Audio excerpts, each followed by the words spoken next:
morning walk. Just after my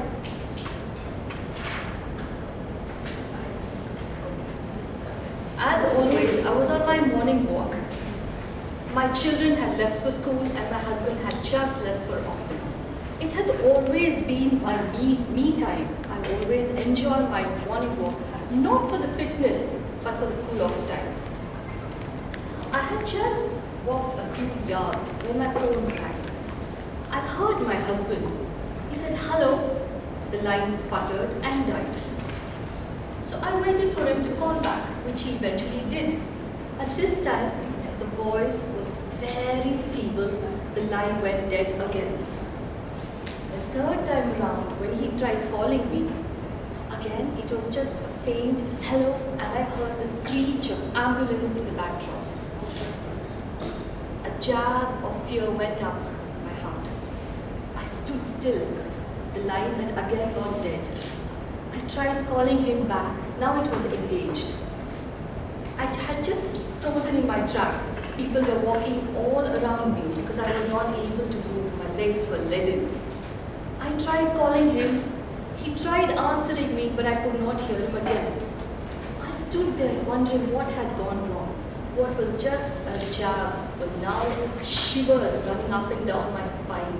Slowly, the fear like a ball was climbing up from the tips of my toes to my head.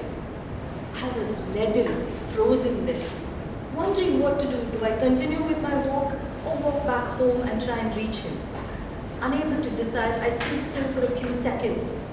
Then, slowly, I picked up my way back and started walking towards home and sat still for the next 20 minutes waiting for him to reach his work so that I can try and reach him on his direct line. When I did call him, he was very nonplussed. He said, "Why are you so concerned?" I said, "You called me 3 times over and I could not speak to you and I heard the ambulance." He said, "So what if there was an ambulance? Maybe there was an accident. There's something wrong with my instrument and I was just testing it out if it is working or not. Anyway, I'm going to be late this evening because I have to buy myself a new phone." Is that all there was to this episode? How did I connect two completely strange situations and put one and one together and thought my husband was in trouble? This mind, my friends, dear Toastmasters, is a befuddling concept. There is nothing in this world that you can pinpoint and say is your mind. When you say heart, stomach, brain, you have something to show for.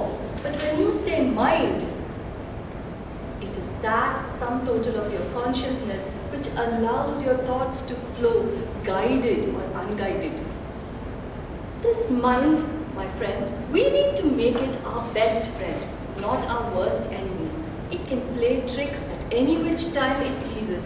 It is in our hands, within our power, to make it one way or the other.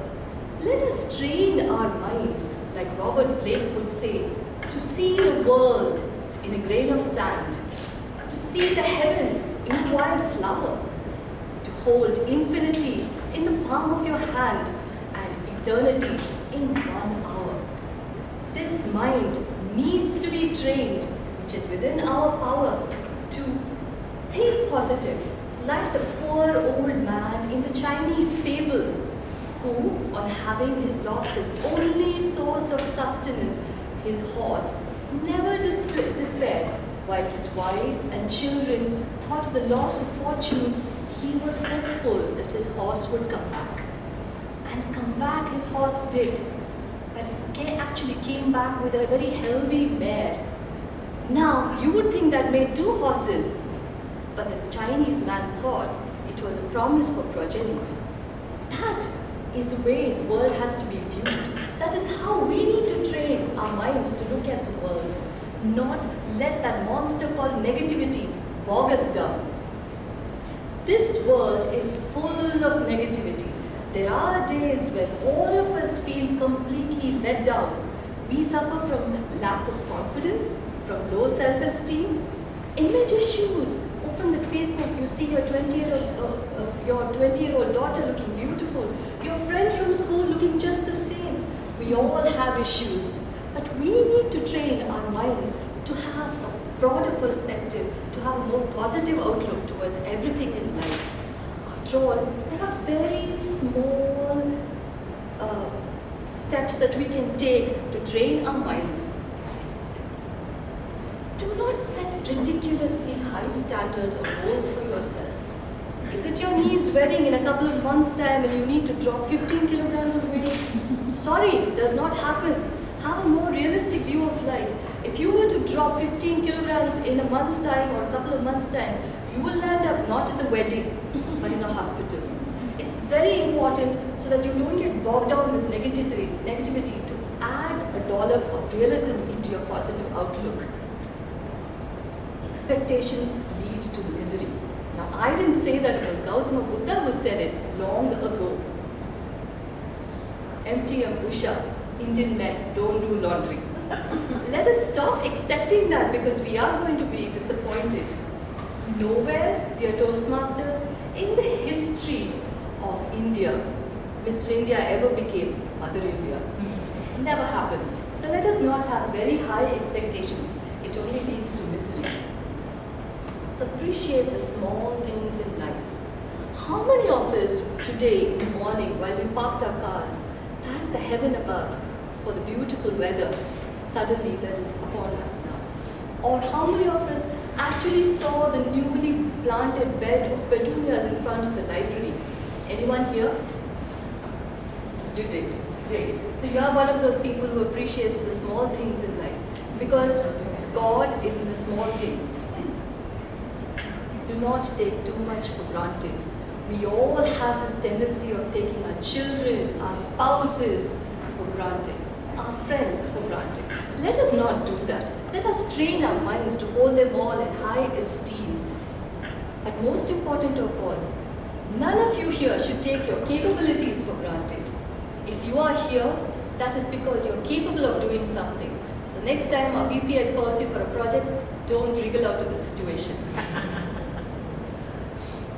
Stop overthinking things. This is what I did at the beginning of the speech when I told you about the episode. My husband was in the car stuck in traffic. He had a faulty phone, and here I was overthinking things. The ambulance screeches past every once in a while on Dubai roads. Why did I think he was in trouble? Because perhaps at that time I had not trained my mind enough and let it wander. Let us not do that as well. Regardless of everything, always give it your best.